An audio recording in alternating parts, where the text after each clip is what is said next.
అధ్యక్షులు శ్రీమద్ స్వామి పరిజ్ఞానందజీ మహారాజ్ వారికి, వేదికను అలంకరించినటువంటి అనేక మంది పెద్దలు, ఇక్కడికి వచ్చేసిన అందరికీ కూడా హృదయపూర్వక నమస్సమాంజలి తెలియజేసుకుంటున్నాను. ఈరోజు గత 40 సంవత్సరాలుగా ఆ జీవితంలో జరిగినటువంటి చేసినటువంటి సేవలని ఒకసారి చరిత చరణం చేసుకోవడానికి, మననం చేసుకోవడానికి దీన్ని ఒక అవకాశం లాగా నేను భావిస్తా ఉన్నాను. మన జీవితంలో కొన్ని సంఘటనలు జరిగినప్పుడు మనం ఏమనుకుంటామంటే అది యాదృచ్ఛికంగా జరిగినాయి అనుకుంటాం, అంటే కోఇన్సిడెన్స్ అంటాం. ఒక 40 ఏళ్ల క్రితం జనవరి 12 స్వామి వివేకానంద స్వామి పుట్టినరోజున 1986లో నేను కాకినాడ సూపర్ బజార్ చైర్మన్గా ఎన్నికయ్యాను. ఎన్నికైనప్పుడు అనుకున్నాను, ఈరోజు చాలా ఒక మంచి రోజున నేను ఈ బాధ్యతలను తీసుకున్నాను అని చెప్పి 30 ఏళ్ల యువకుడుగా ఉన్నప్పుడు ఆ విధమైన ఆలోచన కలిగింది.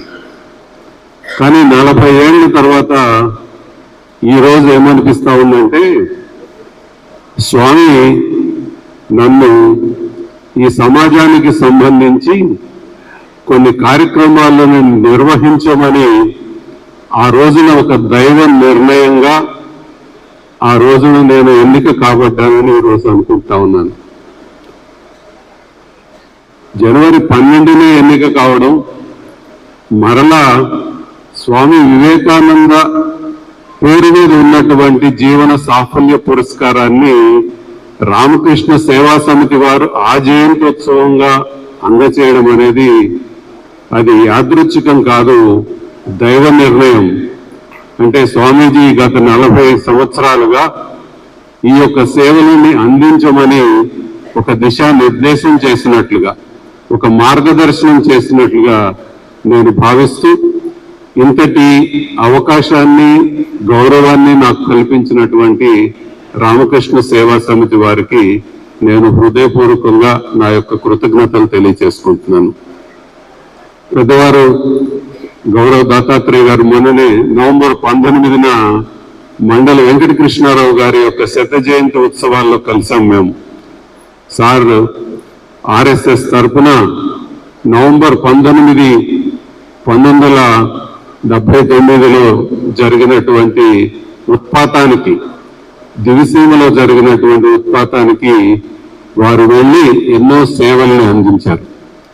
ఆ యొక్క 100వ జయంతి ఉత్సవాల్లో వారిని రెడ్ క్రాస్ సంస్థ తరఫున నన్ను, అనేక సేవా సంస్థలను పిలిచి అవనిగడ్డలో మన నవంబర్ 19న మండలి బుద్ధప్రసాద్ గారు మంచి కార్యక్రమం చేశారు. అప్పుడు పెద్దలు దత్తాత్రేయ గారిని కూడా కలవడం జరిగింది.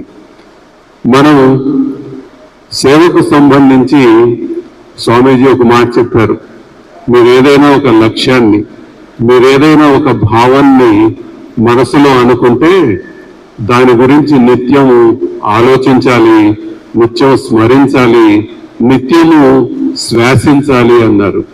అంటే ఏదైనా ఒక లక్ష్యాన్ని, ఏదైనా ఒక మంచి కార్యక్రమాన్ని మనం చేపట్టినప్పుడు దానిని సాధించడానికి మనం ఎప్పుడు ప్రయత్నం చేయాలనేది వారి కోరిక. ఆయన చెప్పినటువంటి ఒక గొప్ప మాట, బోధన, arise, awake and stop not till the goal is reach. రండి, మేల్కొనండి, మీరు సాధించేదాకా విశ్రమించకండి అని చెప్పేసి దానిని మనం పాటించడం అనేది మనము ఒక లక్ష్యంగా తీసుకోవాలి. ఇక్కడ చాలా మంది యువత ఉన్నారు, వారి గురించే ఈ 22వ తేదీన పెట్టడం జరిగింది. ఎందుకంటే జనవరి 12వ తేదీన కాలేజీలన్నీ కూడా సెలవుల్లో ఉంటాయి కాబట్టి యువత వచ్చి ఉంటారు అని ఈ రోజున ఈ కార్యక్రమం పెట్టారు. వివేకానంద స్వామి మన దేశం గురించి ప్రపంచవ్యాప్తంగా అప్పుడు తెలియనటువంటి సందర్భంలో 1993లో షికాగోలో ఆయన చేసినటువంటి ఒక్క ప్రసంగంతో ఈ దేశం పట్ల పాశ్చాత్యులకు ఉన్నటువంటి భావాన్ని మార్చేసింది. అలాంటి గొప్ప వ్యక్తి ఈ దేశంలో నడయాడి ఉండడం, ఆయన బోధనలని పాటిస్తూ ఆయన బోధనలు ముందుకు తీసుకుని వెళ్తూ రామకృష్ణ సేవా సమితి కొనసాగడం అనేది ఒక మంచి కార్యక్రమం.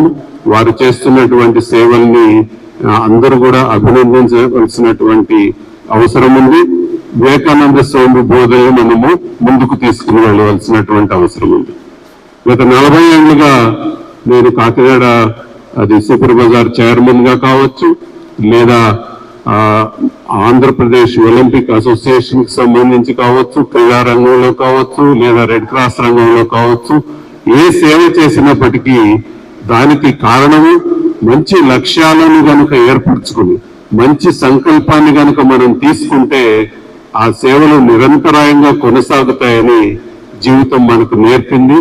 అదేవిధంగా ముందుకు కొనసాగడానికి ఈ యొక్క గుర్తింపు, ఈ రోజు ఏదైతే ఈ యొక్క జీవన సాఫల్య పురస్కారం మీరు అందజేస్తున్నారో దానికి ఆ గౌరవంగా నేను భావిస్తూ దీనిని బాధ్యతగా కూడా తీసుకుంటానని, భవిష్యత్తులో మరింతగా సేవలను ప్రజలకు అందజేయడానికి ప్రయత్నం చేస్తానని, ఈ యొక్క వేదిక మీద నన్ను ఈ యొక్క జీవన సాఫల్య పురస్కారం ఇస్తున్నందుకు వారికి హృదయపూర్వకంగా ధన్యవాదాలు తెలియజేసుకుంటూ సెలవు తీసుకుంటున్నాను. Thank you.